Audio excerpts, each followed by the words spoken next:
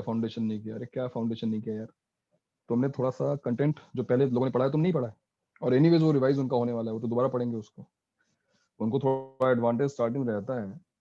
तो फोर्थ से क्या पढ़ना है, अपना लाइफ एंजॉय करो यार। हाँ, ये 2 साल जरूर तुम्हें मेहनत करनी पड़ेगी, इसमें कोई डाउट नहीं है, बट इसका मतलब थोड़ी ना कि मतलब 8वीं से लेके बैठे हुए हो। हाँ, सब्जेक्ट में इंटरेस्ट है, मैथ्स पढ़ना चाहता हूँ, मुझे मेरे सामने टारगेट्स हैं कि मुझे ओलंपियाड क्रैक करना है, बहुत सारे एग्जाम्स हैं, वो अलग चीज होती है। अब आईआईटी की तैयारी करनी है 5वीं से ही, ये थोड़ी ना होता है 5वीं मुझे पता ही नहीं था कि मुझे क्या करना है यार, कि मुझे फुटबॉल खेलनी है, कि मुझे क्रिकेट खेलना है, मुझे क्या पता, ये थोड़ी ना होता है। ऐसा होता है रेयर से तो रेयर केस में, कुछ बच्चे होते हैं जो 5वीं का ही बच्चा है जो 10वीं की मैथ्स लगा रहा है, ऐसे बच्चे भी होते हैं, पार्थ, उनको भी मैंने पढ़ा है। सर एक्चुअली 6th में 11th या फिर थोड़ा बहुत अलजेब्रिक ज्योमेट्री और कुछ और एक टॉपिक था हाँ, क्यों नहीं कर सकते, उसका। और वो फीजिबल भी, पता है, ये it's not a big deal. हमारा एजुकेशन सिस्टम ऐसा है, इसको इतना डाइल्यूट किया जा चुका है कि 7th स्टैंडर्ड के बच्चे को 10th की मैथ समझाई जा सकती है बड़े आराम से। इनफैक्ट 11th की भी थोड़ी बहुत डोज अगर दे दो उसका, जेन्युइनली वो मतलब उसका मोटिवेशन अगर इंट्रिंसिक है उस डायरेक्शन में, तो वो समझ जाएगा, इतना कुछ डिफिकल्ट नहीं है। सर मैथ्स चाइना में लोग देखो एक्चुअली ना, चाइना में ओलंपियाड में हाँ? था तो उसके लिए जरूरत थी उन टॉपिक्स की।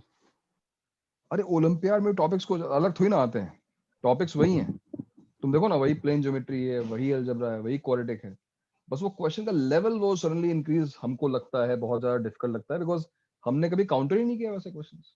अगर वो क्वेश्चंस हमारी सीबीएसई बुकलेट में होते, भले ऑप्शनल होते, एक्सरसाइज होती, और हमने जो है उसको सॉल्व किया होता 8th में 9th में 10th, तो हमें ओलंपियाड भी इजी लग रहा होता, लेकिन वो एक्सपोजर देते ही नहीं है, पता नहीं क्यों। अरे एक एक्सरसाइज बना दो ना यार, ऑप्शनल डाल दो उसको, कि हम एग्जाम में 9th इससे में क्वेश्चन नहीं 11th पूछेंगे। का थोड़ा केमिस्ट्री कराया था, बट वो इतना ज्यादा नहीं। वो बस, हाँ, वो केवल इंट्रो टाइप का था, है ना, उसको भी लोग रट डालते हैं उठा के, समझने की कोशिश नहीं करते हैं। एटॉमिक में तो होता ही है 9th-10th में। हाँ हाँ सर, सर, बट अब लेकिन उसमें बकवास की इतनी थियरीज है, मतलब ऐसे सारे फील्ड मॉडल्स ही पढ़ाए जा रहे हैं, सही वाला हाँ पढ़ा नहीं सर, दे रहे। 9th 10th में सब गलत ही पढ़ाया था। करेक्ट।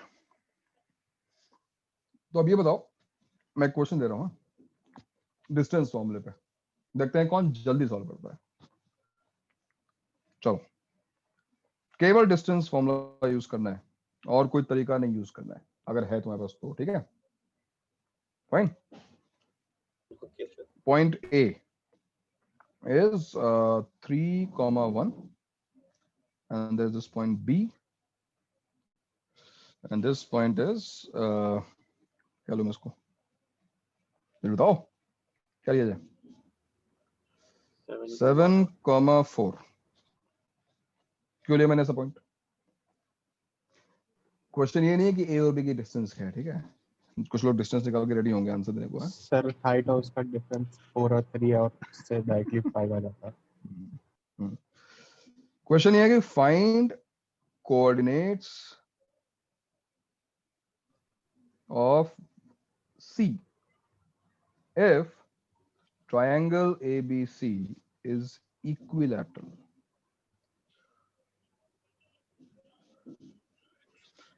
मैंने पहले बोल दिया कि तुम्हें केवल डिस्टेंस फॉर्मूला यूज करके उस क्वेश्चन सॉल्व करना है, और तुम्हारे पास कुछ है नहीं। जिनको पहले से कुछ पता हो फॉर्मूले, उनको ठीक है, लेकिन यूज नहीं करना है उसका।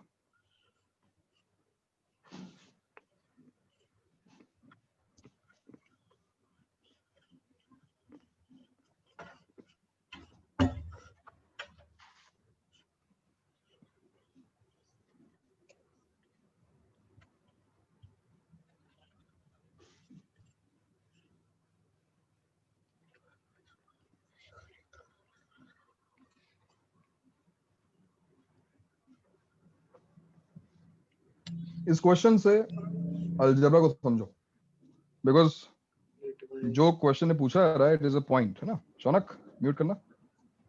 हाँ सर।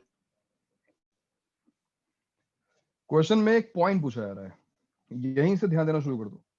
अभी हमने बहुत बेसिक पढ़ा है, कुछ स्टार्ट नहीं हुआ, बस ध्यान देना शुरू कर दो। मैंने तुमसे एक पॉइंट पूछा, और एक पॉइंट पूछने का मतलब भाई find the coordinates of a point. तो तुमसे दो चीजें पूछी जा रही हैं, एक्स और वाई, दो वेरिएबल्स हैं। मैं तुम अज्यूम करो let the point be X comma Y. अब अलजेब्रा क्या बोलती है, if you want to find the values of two variables you need at least two equations. दो इक्वेशंस हमको चाहिए. जब तक तुम्हें दो इक्वेशंस नहीं मिलेंगे, you cannot find the answer. Do we have these two equations? हमारा पूरा फोकस आना चाहिए उन दो इक्वेशंस पे. अगर वो दो इक्वेशंस हैं हमारे पास, we will definitely get our answer. मैं नहीं कह रहा हूं कि बेस्ट मेथड होगा, हो सकता है तुम्हारा मेथड लेंथी हो जाए, बट आंसर डेफिनेटली आएगा. तो क्या है लेकिन हमारे उसके लिए पास एक वो और दो? फॉर्मूला लगेगा, हाँ? मिड पॉइंट फॉर्मूला लगेगा, फिर उसके बाद हो सर जाएगा. ना भाई, सर डिस्टेंस दोनों से फॉर्मूले के अलावा डिस्टेंस कोई सर फॉर्मूला यूज नहीं डिस्टेंस करना. से ही हो सर जाएगा। डिस्टेंस इक्वल कर देंगे. अच्छा, X इसी equal साइड to भी, AB. सॉरी वो भी इक्वेट करना भूल गया, sorry. If this is an equilateral triangle, the distance between AB, BC, CA, तीनों पॉइंट्स की डिस्टेंस सेम होगी. A और B के बीच की डिस्टेंस क्या है? क्या है? 5. 5. Yes, sir. तो ये भी 5 है और ये भी 5. करेक्ट. तो अगर मैं डिस्टेंस फॉर्मूला यहाँ पे यूज करूं इस सॉल्यूशन में, तो क्या आएगा? डिस्टेंस फॉर्मूला से x minus 3 whole square y minus 1 whole square is equal to 5 square 25. That's our first equation. ये आई है, रूट का मैंने स्क्वायर कर दिया इसलिए 5 का 25 हो गया. सेकेंड इक्वेशन क्या फॉर्म होगी? ऐसे ही x minus 7 का whole square plus y minus 4 का होल स्क्वायर का रूट इज 5, तो स्क्वायर इज 25. जो लोग इन दोनों इक्वेशंस को सॉल्व कर लेंगे वो अपना आंसर उनको मिल जाएगा. How will you solve these two equations? Sir एक बार ऐड, एक बार इन दोनों इक्वेशंस को x और y के लिए सॉल्व कैसे किया जाए? खोल के कर सकते हैं सर, पर वो सर एक बार दोनों को इक्वेट कर देंगे, उससे एक इक्वेशन बना लेंगे और दोनों में से एक इक्वेशन पिक करके दोनों को साथ में सॉल्व कर देंगे. सब्ट्रैक्ट करने मतलब वही हुआ ना, तुमने इक्वेट कर दिया, क्योंकि 25 ठीक है. तो तुम सब्ट्रैक्ट कर रहे हो. सब्ट्रैक्ट करना समझ में आता है, क्योंकि सब्ट्रैक्ट करने से कई टर्म्स कैंसिल हो रही हैं. और देखते हैं सब्ट्रैक्ट करने के बाद क्या आता है. बताओ मुझे, सब्ट्रैक्ट करने के बाद क्या आया? सर फाइनल किया आंसर किसने सब्ट्रैक्ट? हाँ sir, 10y plus 8x equal to 10. 8x plus 10y equal to 10. Sure? हाँ सर, सारे यार कॉन्स्टेंट्स उस साइड लेके गया मैं. नहीं, 8x और 10y आ रहा है, ये पक्का है? सही है इसका? सर शायद -6y है. मेरे को भी सर -6y है. क्यों सोनक, इन लोगों को तो -6 आ रहा है. एक मिनट सर, मेरा 10 ही आ रहा है. अरे मैंने प्लस का, हाँ सर, हाँ सर 6y आ रहा है, मैंने प्लस का माइनस मतलब मुझे सब्ट्रैक्शन की अलग क्लास लेनी पड़ेगी, हद है मतलब यार. नहीं सर, और वो माइनस y-1 होल स्क्वायर का साइन एकदम एंड में गलत खोल दिया मैंने. तुम होल स्क्वायर ओपन कर रहे हो? क्या बात है. अबे a square minus b square कुछ जैसा कुछ सुना है पहले कभी? नहीं सुना? सुना है ना? तो फिर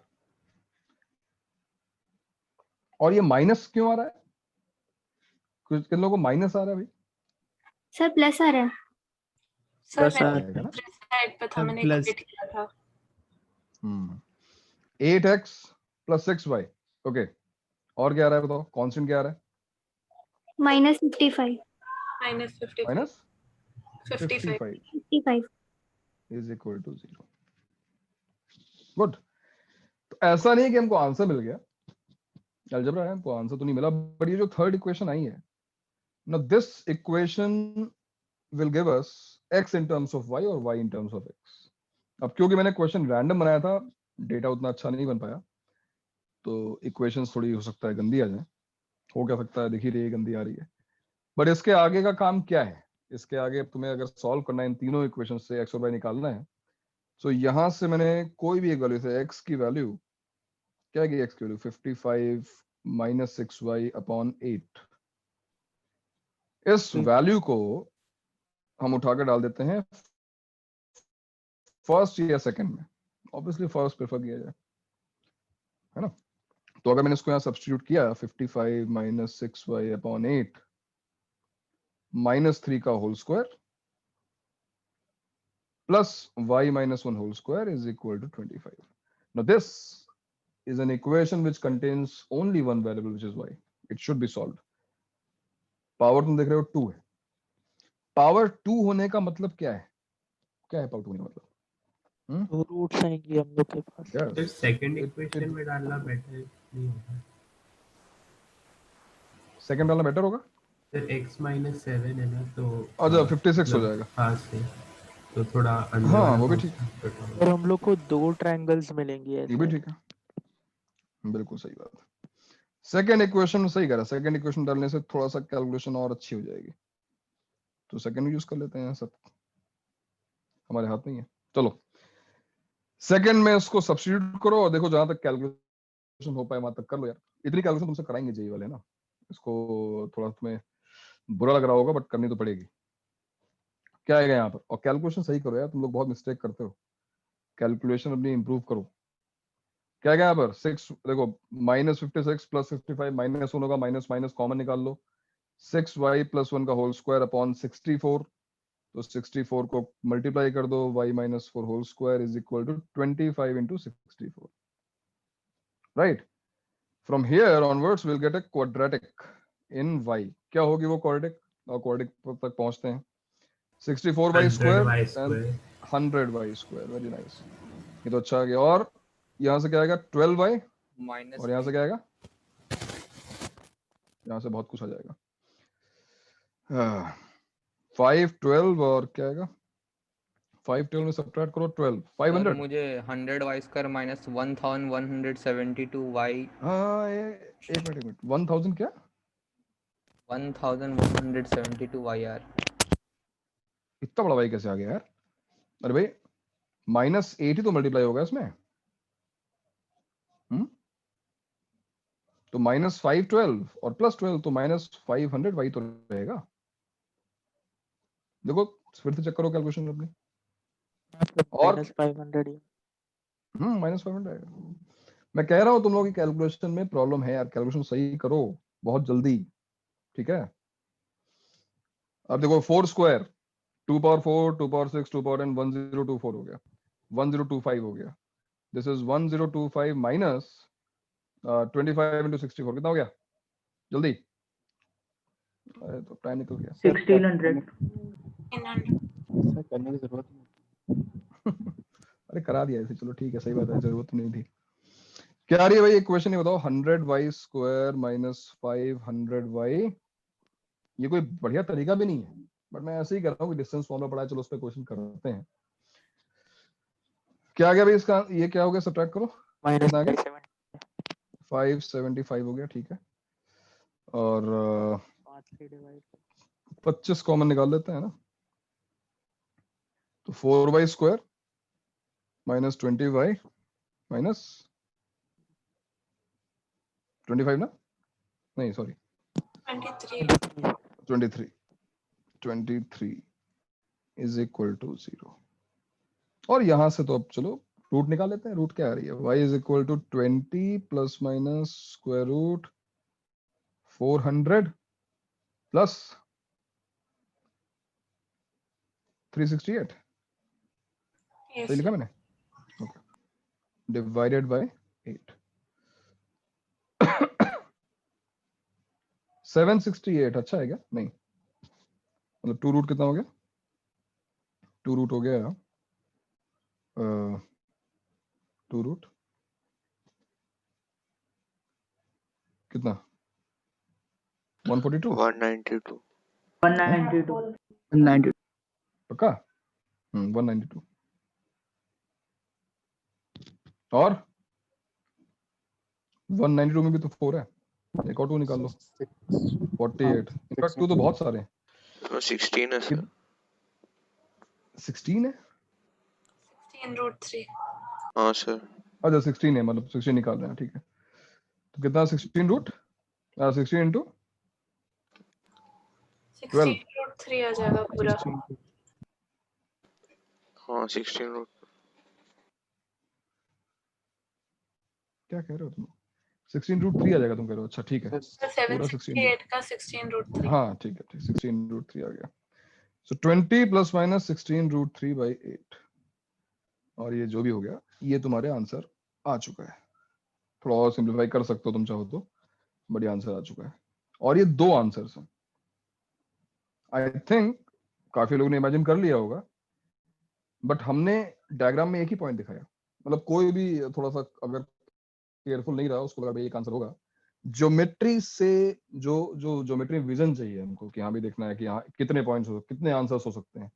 ज्योमेट्री में तुम्हें पहले सोचना पड़ेगा, उसके बाद तुम आंसर निकालोगे। कोऑर्डिनेट ज्योमेट्री का एक एडवांटेज ये है, मैंने कभी नहीं सोचा कि आंसर कितने आएंगे, मैंने बस डिस्टेंस फॉर्मूला अप्लाई किया, एंड द माइटी अलजेब्रा,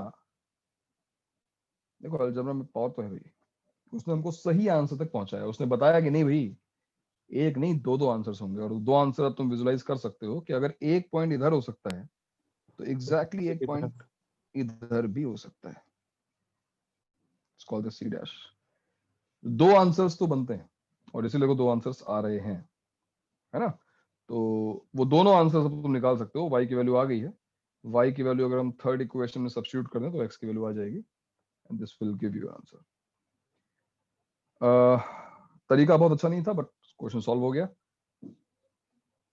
जिन लोगों ने थोड़ा आगे पढ़ा हो, या अपने कॉलेज में तुम इसको अटेंड कर ही चुके हो, दूसरा मेथड क्या हो सकता है? Is there any better method to solve the same question? Do you have any better method? देखो तुमने कॉलेज में कोऑर्डिनेट पढ़ा कितना है, चैप्टर हो गया होगा कॉलेज में, straight lines. Sir angle between two circle. Sir इसका एंगल मिडपॉइंट बिटवीन 2 लाइंस, इसका मिड पॉइंट। निकाल के सर अगर इस पे परपेंडिकुलर ड्रॉप किया, एंड परपेंडिकुलर का ठीक है, हाइट विल बी √3/2 which ये परपेंडिकुलर हाइट निकाल लिया, ठीक है, सर एंड इस which पे is 5 sin जो 60 5 मिडपॉइंट 3/2। से ही है, मिडपॉइंट से ही √3/2 5 करके ऊपर ले गए, उसमें प्लस कर दिया। ये बात नहीं समझी मैंने कि मिड पॉइंट जो हमारा है 5,5/2, उससे 5√3/2 ऊपर जाना है, तुम ये कह रही हो ना?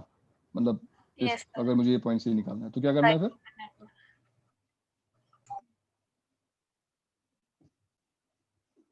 नहीं तो आंसर कैसा आएगा? हाँ सर, एंगल लगेगा और एक उसमें। प्रतीक्षा, आवाज नहीं आ रही तुम्हारी। सर मैं बोल रही हूँ एंगल लगेगा एंगल उसमें, लगेगा, सीधा अच्छा, नहीं इसका होगा। मतलब तो थीटा भी दिया हुआ है because नहीं लगेगा एंगल। सर हम लोग हम बिना वो एंगल निकाले भी क्वेश्चन सॉल्व कर सकते हैं। ये कुछ नेटवर्क एरर आ रही है क्या? तुम लोग की आवाज क्यों नहीं आ रही मुझे? मेरी आवाज आ रही है तुम लोगों को? हाँ सर, हाँ सर, Yes, आपकी sir. आवाज सुनाई दे रही है। हेलो। ए और बी को सेंटर्स ऑफ सर्कल के सर जो ए क्या तुमने कॉलेज लेक्चर्स में पैरामीटर के इक्वेशन पढ़ी है? Parametric equation of a line पढ़ी है?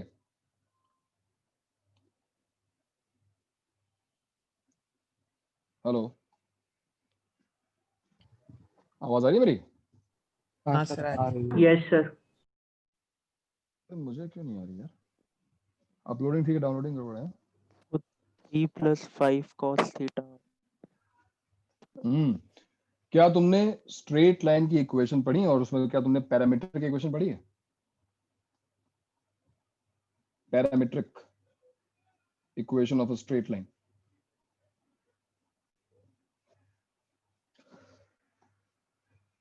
या तो मेरी आवाज नहीं आ रही है, तुम्हें मतलब तुम लोग तो, क्या तुम्हारी आवाज मुझ तक नहीं पहुंच रही है, या फिर तुम्हें समझ नहीं आ रहा मैं क्या बोल रहा हूँ? Sir hello, third case. हाँ क्या बोल रहे हो पार्थ? सर आपकी 3 बातों का थर्ड केस। मेरा क्या हो रहा है? सर समझ नेटवर्क समझा नहीं आप लग रहा है जो क्या? बोले। एक मिनट, नेटवर्क सही करो यार, कुछ गड़बड़ तो है।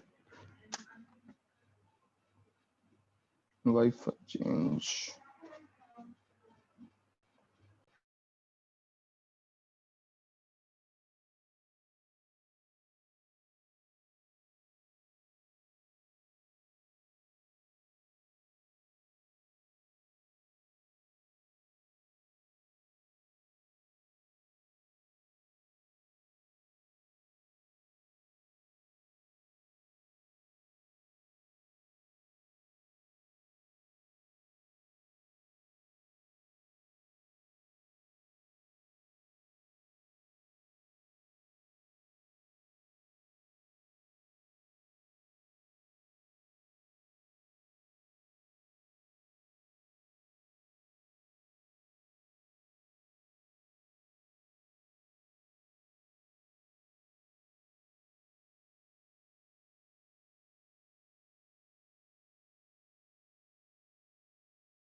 हेलो, हाँ भाई, अब बताओ, आवाज आ रही है? आ रही है सर। Yes sir. आ रही है, चलो डेटा यूज करते हैं। हाँ, तो मैं कह रहा था कि क्या तुम लोगों ने पैरामीट्रिक इक्वेशन पढ़ी है स्ट्रेट लाइन की? नहीं सर। नहीं पढ़ी है? ये सिलेबस में नहीं है क्या? चलो पता नहीं यार, सिलेबस में तो होना नाम चाहिए। से तो नहीं पता, आप एक बार ऐसे दिखा दोगे तो। सर आप एंगल सर एक बिटवीन बार टू बता लाइंस दो। नहीं हो रखा। एंगल से भी आ जाएगा आंसर, हाँ एंगल से भी आंसर आ जाएगा, सही कह रहा है। बट मैं कह रहा हूँ जो बेस्ट मेथड है इस क्वेश्चन को सॉल्व करने का, जहां पे तुम शायद उसको एक ही स्टेप या 2 स्टेप में सॉल्व कर लो, वो parametric equation of straight line है। तो उस पर आएंगे जब इक्वेशन ऑफ स्ट्रेट लाइन। आप ये बोले कि क्या सभी लोगों को ये वाला सोल्यूशन समझ में आया? Distance Yes, sir. फॉर्मूला ये समझ में आ गया ना, इसमें कोई दिक्कत तो नहीं है? ठीक है, तो डिस्टेंस फॉर्मूले से अब आगे बढ़ते हैं। ठीक ठाक, हमने क्वेश्चन कर लिया। दूसरा जो, देखो ये पहला पॉइंट था हमारा डिस्टेंस फॉर्मूला। दूसरा जो पॉइंट है वो है सेक्शन फॉर्मूला। सभी ने पढ़ा है? 10th स्टैंडर्ड में था ये Yes. Section formula. Sir. Section फॉर्मूले के बारे में थोड़ा बहुत डिस्कस कर लेते हैं, हालांकि प्रूफ तुमने इसका भी देखा था, बट चलो एक बार डिस्कस कर लेते हैं कि let's say there is a point A and there is a point B and then there is another point C.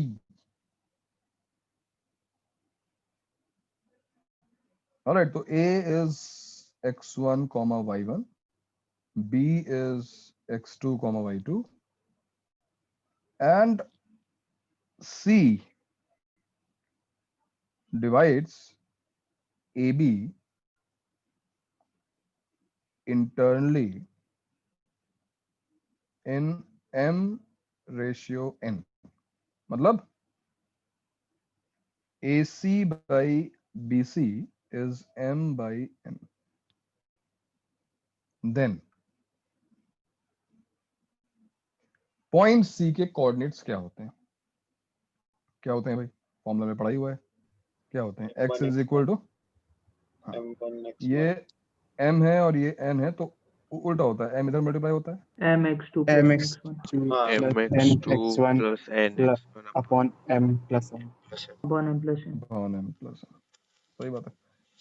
और y कोऑर्डिनेट होगा my2 plus ny1 ny1 divide bye upon m plus n।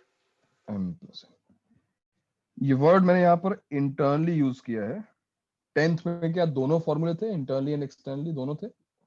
Sir 10th में सिर्फ internal ही था। Externally नहीं था? Okay okay okay, लेकिन भाई college में तो हो गया होगा ना, इंटरनली एक्सटर्नली दोनों बताया होगा। nice. वहां भी नहीं बताया? ओके, एनसीईआरटी में नहीं है? सर Anyways, बताया था सर। है सर। सर हाँ, मतलब एनसीईआरटी बताना। में है। सर बहुत एनसीईआरटी में है? एनसीईआरटी में हाँ। ठीक है। अच्छा, इसका प्रूफ क्या होगा भाई? इसको हमने प्रूफ कैसे किया था 10th में, तुम्हें याद है इसका प्रूफ? या 11th में कॉलेज में कर चुके सिमिलैरिटी थे? यूज किया था। सिमिलैरिटी यूज की थी, वेरी नाइस। तो कैसी सिमिलैरिटी थी भाई? हमने ये जो डिस्टेंस फॉर्मूले में जिस तरीके से हम वो राइट एंगल ट्रायंगल बनाते हैं, मैं डायरेक्टली बना दे रहा हूँ ऐसा राइट एंगल ट्रायंगल, और यहाँ पे तुम्हें एक और ट्रायंगल, इनफैक्ट पीपीटी से यूज किया था शायद से, वो थेल्स थ्योरम शायद से यूज किया था, थेल्स ने यूज किया था शायद से। वो रेशियो होता है ना उसमें साइड्स का। मतलब सीधा सिमिलैरिटी है। तो अगर तुम्हें इस रिजल्ट तक पहुंचना है तो तुम्हें इस तरह का डायग्राम जो है एक बार बनाना पड़ेगा, और इस डायग्राम में चलो इन पॉइंट्स को एक बार कुछ रख लेते हैं। Let's call this point P, this is Q, this is R and this is S।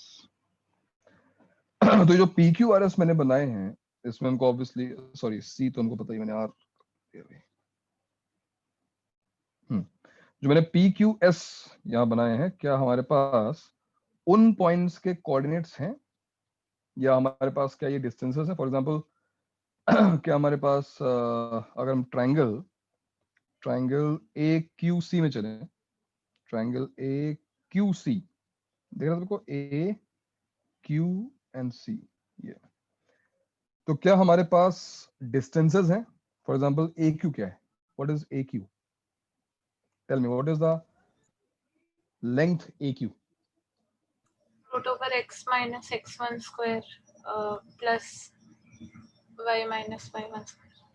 But प्रतीक्षा जरूरत है क्या डिस्टेंस फॉर्मूले की? बिकॉज ये लाइन परपेंडिकुलर है ऑलरेडी y एक्सिस पर, x और minus distance from x1 y axis सीधा हो जाएगा, सॉरी सीधा हो जाएगा ना, मतलब ठीक है, उस तक वही आएगा भाई। q जो है वो देखो ये राइट एंगल है, तो इसका मतलब जो q है उसका भी x कोऑर्डिनेट x है, इसका भी x कोऑर्डिनेट x है, and x coordinate gives you distance from y axis.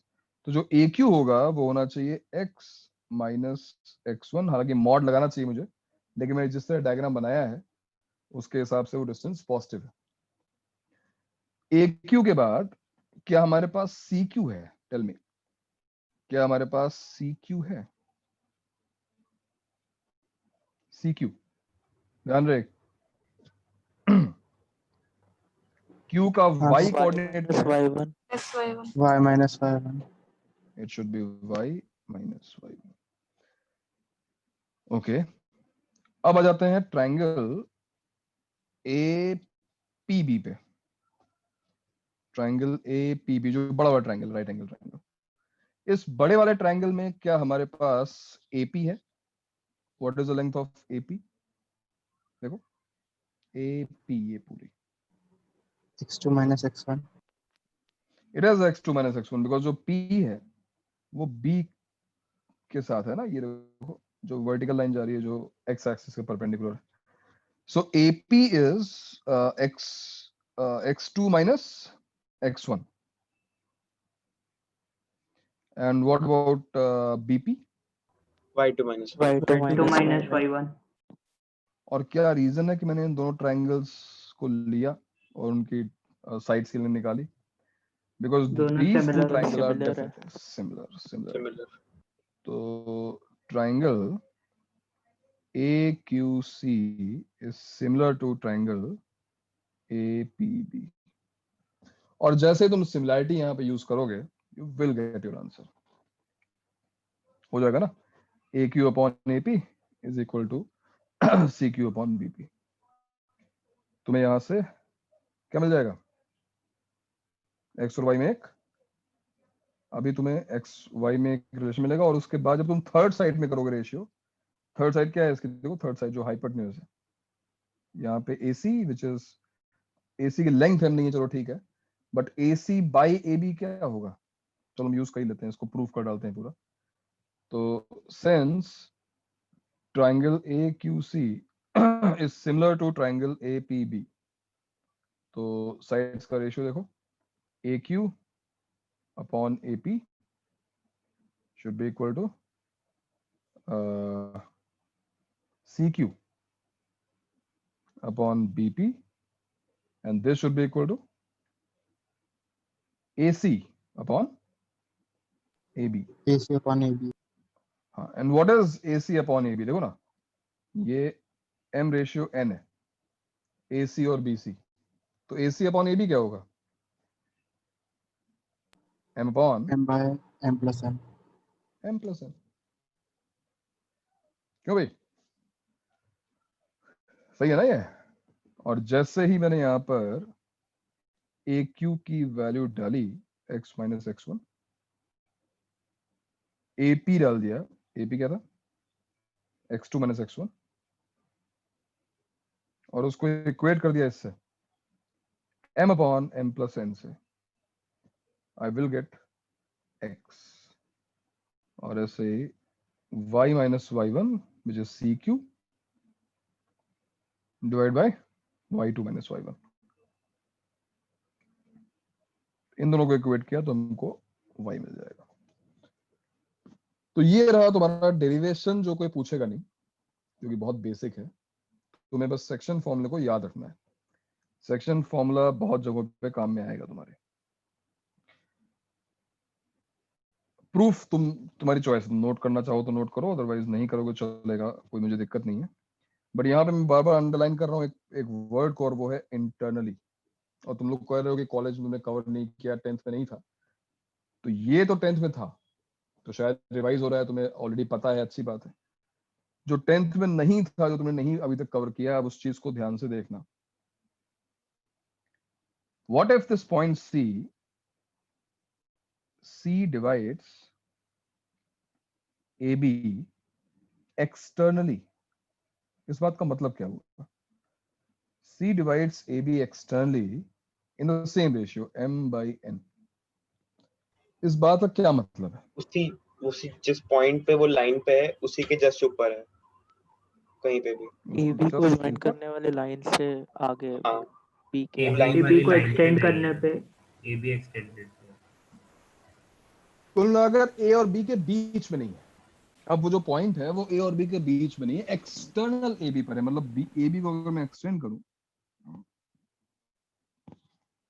इधर कहीं हो सकता है या इधर कहीं हो सकता है, ठीक है। सपोज ये पॉइंट C यहां पर है, सपोज C यहां पर है। Now in this case when I say C divides, ये बहुत ध्यान से देखना भाई, यहाँ पे लोग थोड़े कंफ्यूज होते हैं।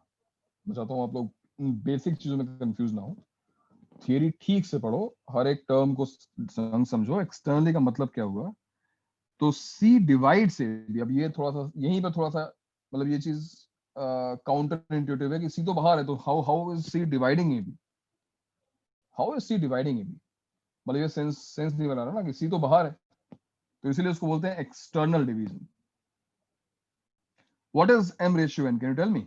कौन सी दो लेंथ है जिनका रेशियो M रेशियो N है?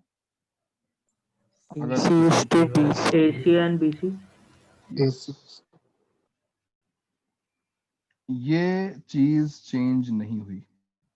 If you see first point, यहां भी AC by BC था, और यहां भी अभी भी AC by BC ही है। AC by BC is M by N. C is dividing AB internally और externally, दोनों में ही जो रेशियो दिया हुआ है, it is the ratio of the two distances, and the distances are from C, A और B के distance from C, AC by BC. Now what do you think? Will the formula remain same? क्या हमको same answer मिलेगा जैसे यहाँ लिखा हुआ है? ऑब्वियसली नहीं हो सकता। अगर हम सेम फॉर्म लगाएंगे तो एक ऐसा पॉइंट मिलेगा जो A और B के बीच में आता है। तो इसको भी तुम डिराइव करोगे, अब तुम इसको खुद कर लेना, इस पर क्यों हम टाइम वेस्ट करें। इस बार जो आंसर आएगा वो थोड़ा सा डिफरेंट आएगा। क्या डिफरेंट आएगा भाई? क्या आता है यहाँ पे आंसर बताओ? वो M+N वाला चीज M-N हो जाएगा। MX1 MX2 minus NX1 Actually, upon M minus N। जहां भी प्लस था वो माइनस हो जाएगा। MX2 minus NX1 divide by M minus N, और y कोऑर्डिनेट हो जाएगा MY2 minus NY1 divide by M minus N, है कि नहीं? So x कोऑर्डिनेट और y कोऑर्डिनेट दोनों चेंज हो गए, but if you see there is a very minor change, बहुत छोटा सा एक चेंज, और वो ये है कि प्लस का माइनस हो गया। हालांकि रिजल्ट उसकी वजह से बहुत मेजर चेंज हो सकता है, रिजल्ट का कुछ भी आ सकता है, बट फॉर्मूला याद करने में बहुत सिंपल है। इंटरनली है तो दोनों प्लस प्लस करने हैं, ये रहा फॉर्मूला ऊपर, और अगर एक्सटर्नली है तो दोनों माइनस रखने हैं। सर माइनस क्यों हो रहा है? अब भाई तो डिराइव करना पड़ेगा, इस फॉर्मूले को डिराइव करना पड़ेगा। इसका एक इसीलिए कन्वेंशन बना दिया जाता है। कन्वेंशन से कंफ्यूज मत होना। पहले ये बताओ मुझे, क्या तुम्हें एक्सटर्नल डिवीजन समझ में आया कि एक्सटर्नल डिवीजन का मतलब क्या है? It is again AC by BC, ये डिस्टेंस C से A की डिस्टेंस अपॉन C से B की डिस्टेंस। तो इन दोनों का रेशियो जो है वो सेम ही रहेगा, वही जो पिछली बार था, वही AC by BC is M by N। But externally का मतलब वो AB जो लाइन सेगमेंट था उसमें एक्सटेंडेड पोर्शन पे कहीं पे C है। C यहाँ पे हो सकता है, C यहाँ भी हो सकता है, C can be anywhere, but not between A and B। अब जो उसका फॉर्मूला आया है वो ये आया है। अब ये फॉर्मूला कैसे आया है? तो भाई अगर तुम इसको डिराइव करना सर चाहते तो हो, ये बेसिकली 1 प्लस AC और A on upon AB हो गया ना, क्या हो गया?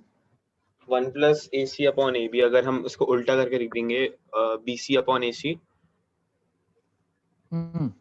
तो इसको M by N हो ब्रेक कर जाएगा। सकते हैं, तो फिर वो 1 प्लस AC अपॉन AB हो गया।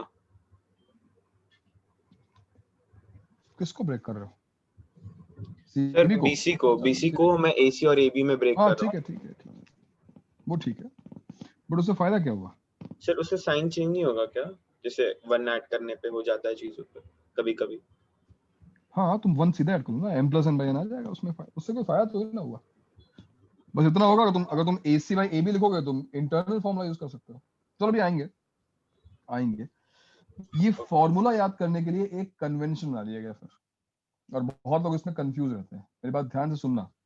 एक कन्वेंशन बनाया गया, वो कन्वेंशन क्या कहता है, that if division is internal,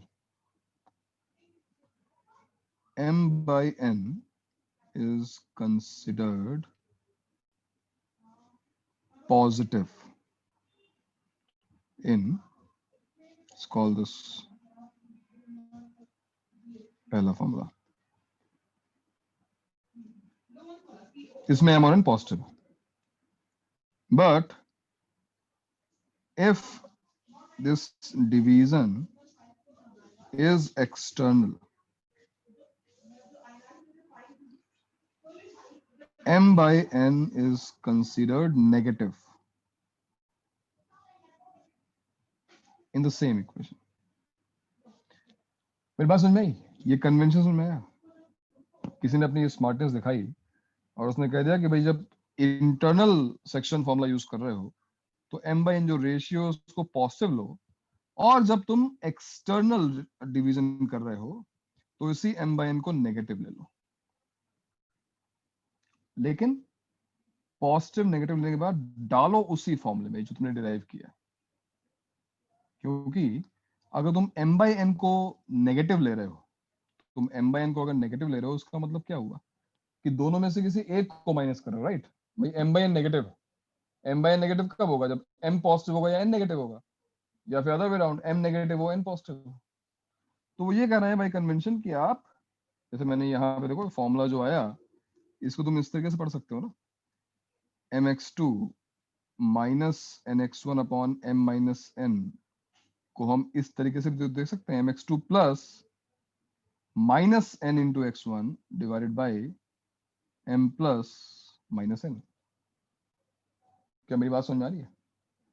external section फॉर्मूले में क्योंकि केवल प्लस का माइनस हुआ है, तो उसने उस माइनस को, इन लोगों ने माइनस को डिफाइन करने के लिए एक कन्वेंशन बना दिया कि इसको तुम याद कर लो, तुम्हें दूसरे फॉर्मूले की अब तुम्हें जरूरत ही नहीं है, तुम बस एक फॉर्मूला याद रखो, ये पहला फॉर्मूला, ये वाला इंटरनल वाला, और इसी में M और N को पॉजिटिव रखो जब इंटरनल सेक्शन फॉर्मूला है, लेकिन उसी M और N में एक को नेगेटिव कर दो अगर ये एक्सटर्नल सेक्शन फॉर्मूला लगा रहे हो तो गलती ये मत करना कि पता तुमने एक्सटर्नल वर्ड पढ़ा, तुमने फॉर्मूला ये वाला यूज कर लिया, ये वाला फॉर्मूला यूज कर लिया, और तुमने कन्वेंशन भी याद कर रखा है तो प्लस माइनस भी कर दिया, क्योंकि उससे क्या होगा, अगर तुमने फॉर्मूला ये यूज किया और इसमें तुमने n को नेगेटिव डाल दिया तो माइनस माइनस प्लस हो जाएगा, फॉर्मूला बन जाएगा इंटरनल वाला। ध्यान रखना इस बात को, ये दोनों ही इक्वेशन 1 की बात हो रही है, फॉर्मूले 1 की बात हो रही है।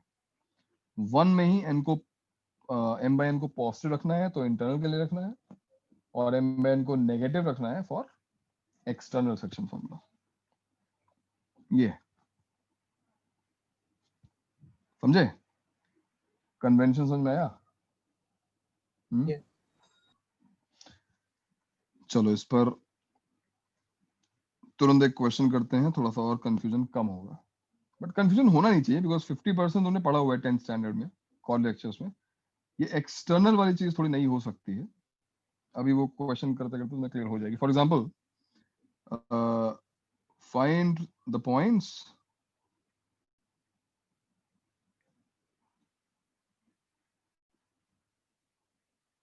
on A, B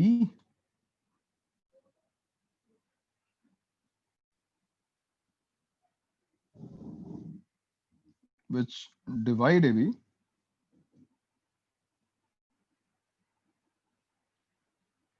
internally and externally both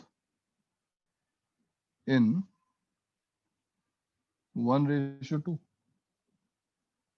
in 1:2. चलो ट्राई करो उसको. Find points on AB, common नहीं है, मतलब इस लाइन सेगमेंट या लाइन पर AB पर, which will divide AB in this ratio. मैंने ऐसा क्वेश्चन दिया जिसमें केवल तुम्हें सेक्शन फॉर्मूला यूज करना है. ट्राई करो, सेक्शन फॉर्मूला यूज करो, आंसर बताओ.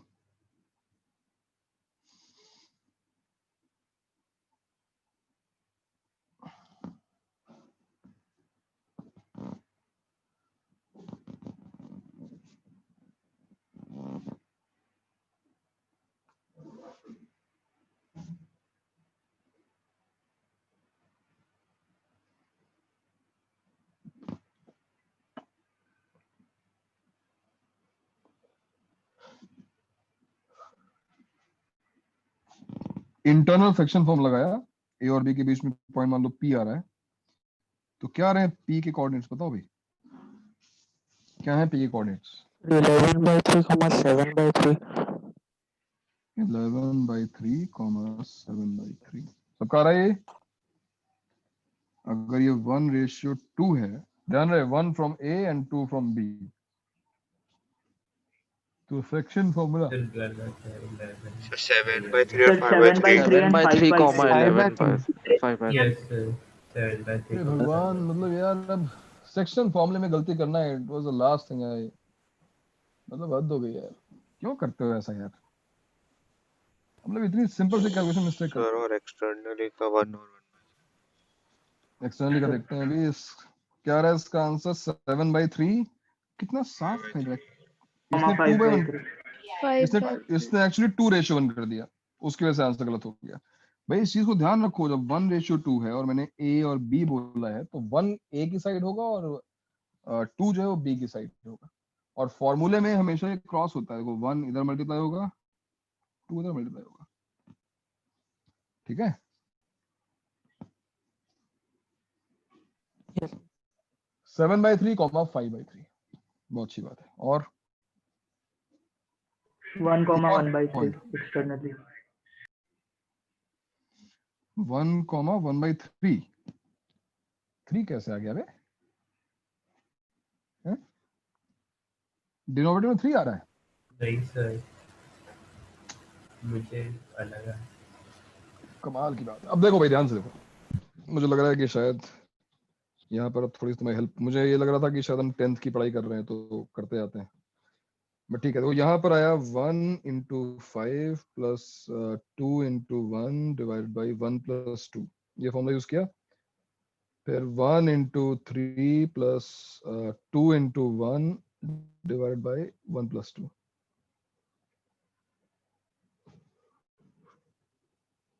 देखो ये रहा फॉर्मूला, है कि नहीं? 7/3, 5/3.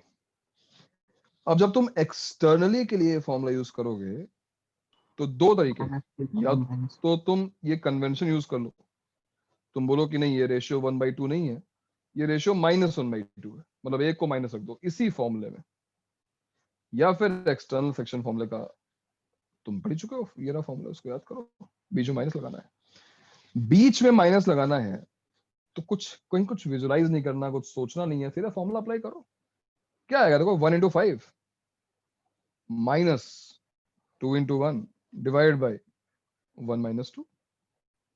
अरे प्लस का माइनस करना है भाई, ठीक है. और इधर क्या आएगा,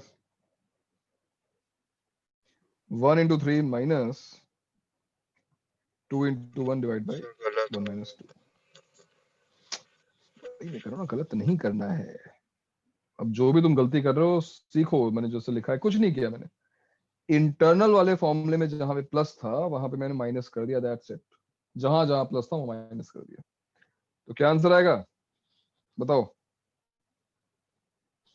-3, -1. -1. -3, -1. चलो अच्छा वो प्रैक्टिस कर ले इसकी। इंटरनल सेक्शन फॉर्मूले से -3 5/3 आया और एक्सटर्नल सेक्शन फॉर्मूले से -3, -1 आया। चलो बढ़िया, सही है। नोट कर लो भाई, नोट कर लो और मुझे बताओ अगर किसी को कोई दिक्कत हो रही हो फॉर्मूले को यूज करने में। फॉर्मूला ये रहा,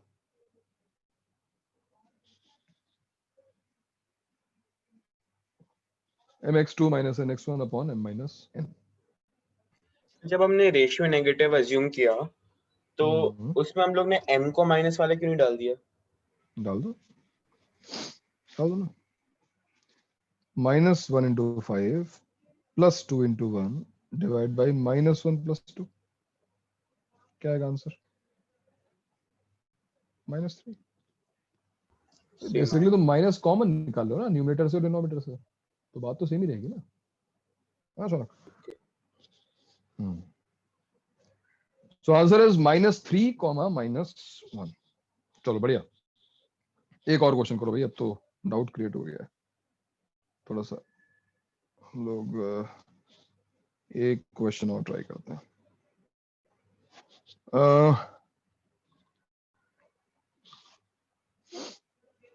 In what ratio will x-axis divide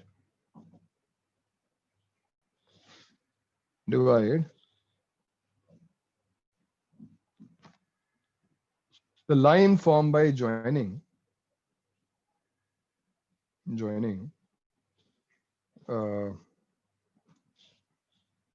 -5, -3 and 3, -1. In what ratio will x-axis divide the line formed by joining -5, -3 and 3, -1? क्या ये क्वेश्चन क्लियर है? क्या सभी को ये क्वेश्चन क्लियर है? मतलब ये है कि एक पॉइंट है देखो -5, -3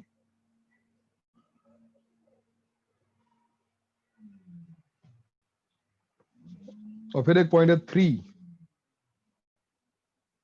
-1।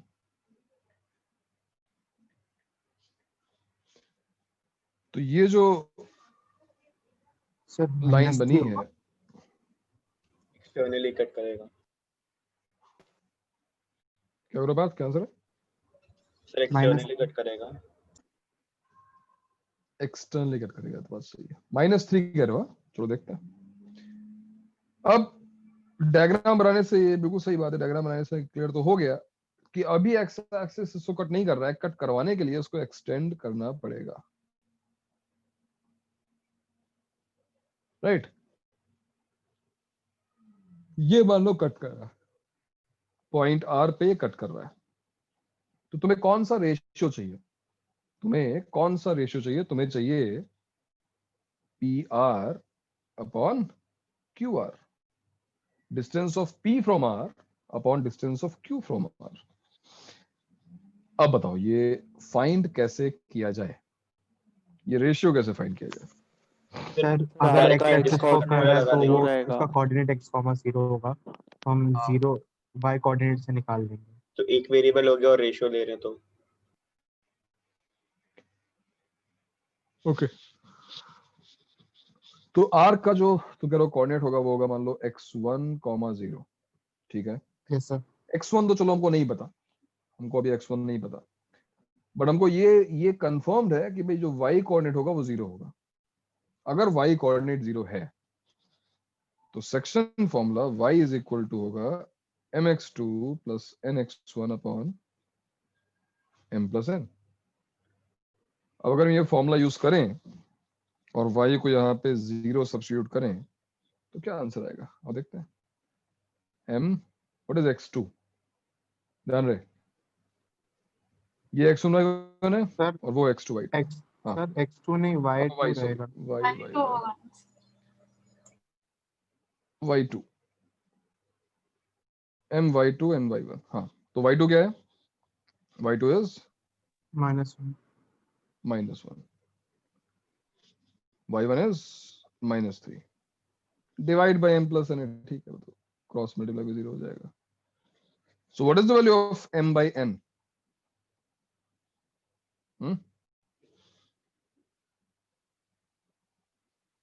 -3 है कि नहीं? m सर by इधर n नेगेटिव is नहीं आएगा,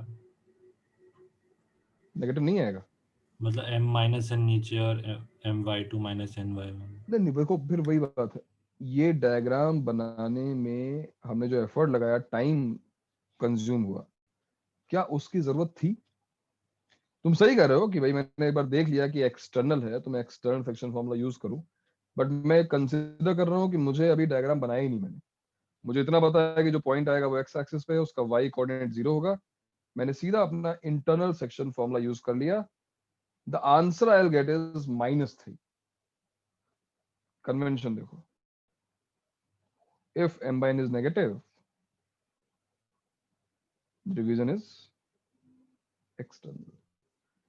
This is the beauty of algebra। मैं तो बार बार तुम्हें कन्विंस करने की कोशिश कर रहा हूँ कि ज्योमेट्री की जो जरूरत थी, ज्योमेट्री में जो दिमाग लगने वाला था, ज्योमेट्री में जो टाइम कंज्यूम होने वाला था, वो मत करो ना। हमें कोई जरूरत नहीं पॉइंट प्लॉट करके देखने की कि एक्सटर्नल डिवीजन है या internal, because the moment we will get our answer, if it is positive internal division, if it is negative the division is external. खत्म हो गया। -3 हमको बता रहा है कि division is external, so divides externally in the ratio 3/1। अब तुम 3 लिख सकते हो, माइनस के प्लस कर सकते हो। क्यों भाई, समझ में आया? तो ये कन्वेंशन जो है ना, वो लॉजिकल ऐसा नहीं है कि गलत कन्वेंशन है, कन्वेंशन सही है, लेकिन बनाया गया है बिल्कुल वो एल्जेब्रिक एक्सप्रेशन देखकर कि -1 तो माइनस होगा, तो माइनस इसको दे दो, रेशियो नेगेटिव कर दो, फॉर्मूला सेम यूज करो। सेम फॉर्मूला तुम बार बार यूज कर सकते हो।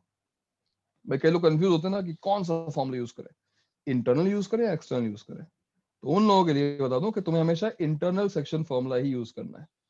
जैसे ही तुमने कोई गलती की, मतलब एक्सटर्नल है तुमने इंटरनल यूज कर लिया, तो वो मैथ्स है, ये मैथ्स है, अपने आप को ये करेक्ट कर लेगी, अपने आप वो तुम्हें रेशियो जो है वो नेगेटिव मिल जाएगा अगर वो एक्सटर्नल है तो आंसर इज -3, मतलब 3:1 एक्सटर्नली। नोट कर लो। फिर इस क्वेश्चन को डायरेक्टली भी कर सकते थे, आई मीन डायरेक्टली ही किया हमने, कोई बहुत ज्यादा स्टेप्स नहीं हो गए, बट सिमिलरिटी हिसाब से दिखाई दे रहा है कि भाई P का अगर y कोऑर्डिनेट -3 है तो ये -3 होना चाहिए, x एक्सिस डिस्टेंस है कि नहीं, और Q से डिस्टेंस कितनी होनी चाहिए, -1 होनी चाहिए। और अब लगा दो सिमिलरिटी तो मिल जाएगा हमको, PR/QR इज 3। नेगेटिव पॉजिटिव देख लेंगे। ठीक है भाई, सबको सेक्शन फॉर्मूला समझ में आया? क्या सभी को सेक्शन फॉर्मूला समझ में आया? Yes, अब sir. लगा लोगे Yes, section sir. Formula? Yes, sir. Yes sir. एक और बात है, उसे एक बात को बताने से पहले मैं चाहूंगा एक क्वेश्चन तुम लोग सॉल्व करो पहले। क्वेश्चन ये कि prove that if P and Q divide AB, line segment AB, in m by n in the same ratio,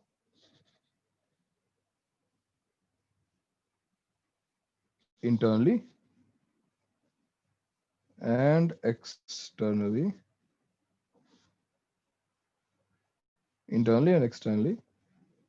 respectively, then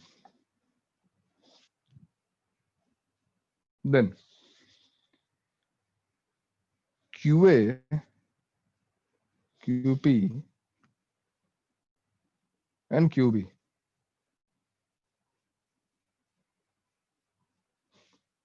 are in HP.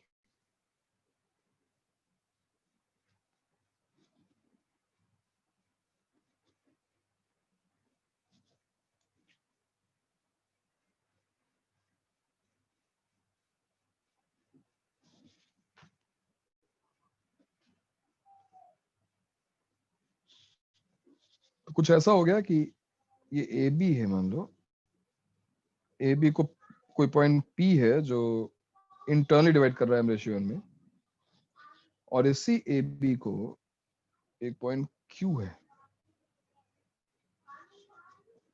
जो उसी रेशियो में एम रेशियो में डिवाइड कर रहा है। यानी कि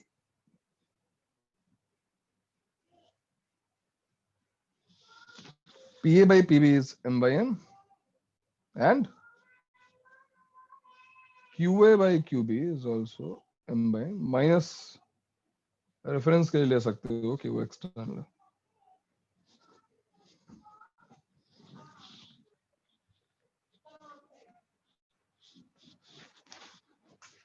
बताओ कैसे स्टार्ट करोगे, क्या करोगे बताओ। सर पहले तो सोचा कि दोनों को इक्वेट कर दे और पीबी को दूसरों के टर्म्स में लिख दे। तुम्हें क्या प्रूव करना है, टू बी प्रूव्ड क्या प्रूव करना है? 1/QA 1/QP 1/QB AP में। So 1/QA plus 1/QB is equal to 2/QP. ये तुम्हें प्रूव करना है, दिया गया हुआ है। What is given? PA by PB is equal to QA by QB equals to M by N। लिखो या लिखो, फर्क पड़ता है, ये दिया हुआ है।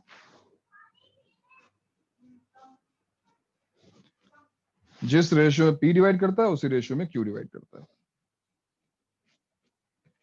अब ये HP वाली बात कैसे प्रूफ की जाए, मतलब ये प्रूफ यहां से वहां कैसे पहुंचा जाए, यही सोचना है हमको। ये तो सोचना है कि यहां से वहां कैसे पहुंचे।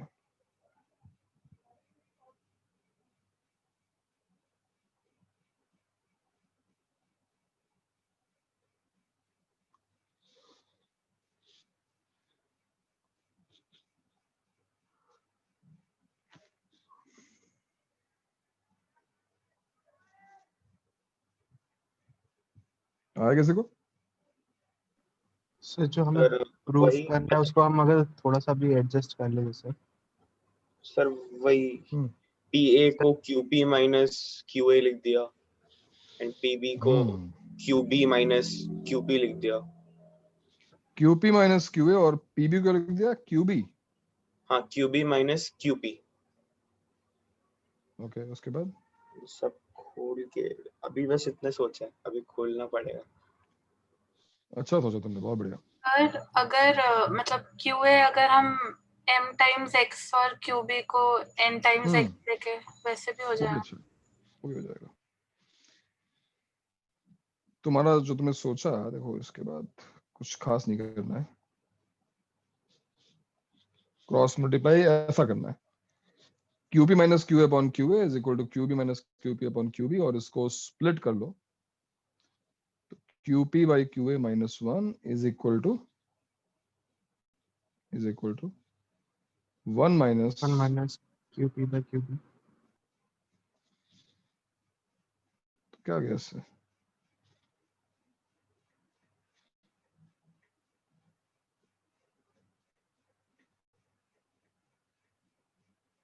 Q पे डिवाइड कर दो both sides.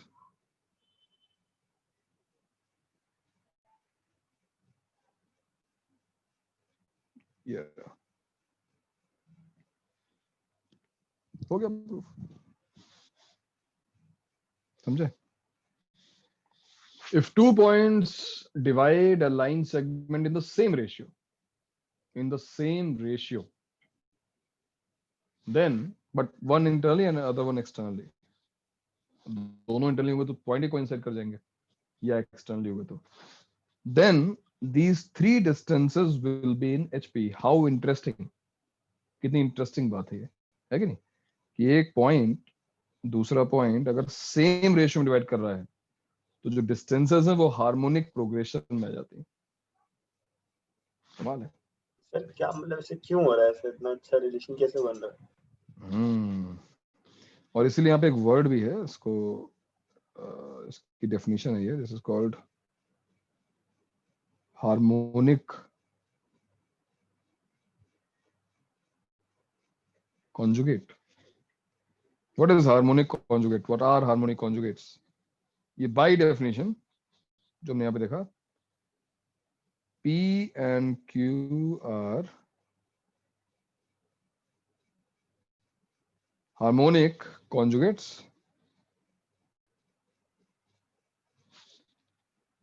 with respect to line segment AB.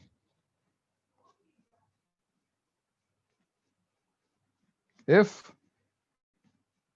what? Why?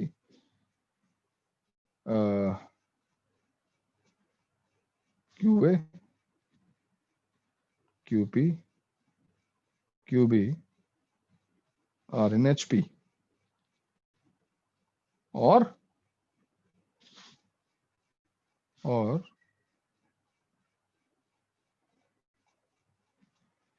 they divide AB in same ratio. तो इन दोनों पॉइंट्स को हार्मोनिक कॉन्जुगेट्स बोला जाता है। जे की थ्योरी में नहीं है पॉइंट ये, बट तुम्हें पता होगा तो कोई बुराई नहीं है, और एक अच्छी प्रॉपर्टी है जिसका हम क्वेश्चंस में यूज करेंगे। लेकिन अभी क्वेश्चंस आएंगे उसमें हम प्रॉपर्टी यूज करेंगे, अच्छी प्रॉपर्टी। तो हार्मोनिक कॉन्जुगेट वो दो पॉइंट्स हैं जिनका रेशियो सेम होता है। एक जगह ये आने का, दूसरा हार्मोनिक वर्ड आया क्यों, why harmonic conjugate? Because the three distances QA, QP and QB will be in HP, harmonic progression.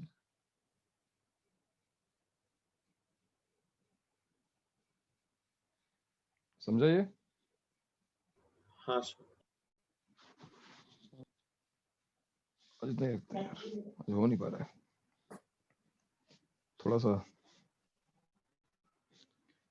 थोड़ी नहीं, मतलब काफी नहीं आ रही है for some reasons। तो ऐसा करता है, इतना रखते हैं। जल्दी भी क्या है, PNC की DPP हो गई भाई तुम लोगों की? क्यों? Yes sir. पूरी हो गई सबकी, पूरे बैच की? 10 बाकी। नहीं सर, एक बार नहीं सर, लास्ट के बाकी दो है सर।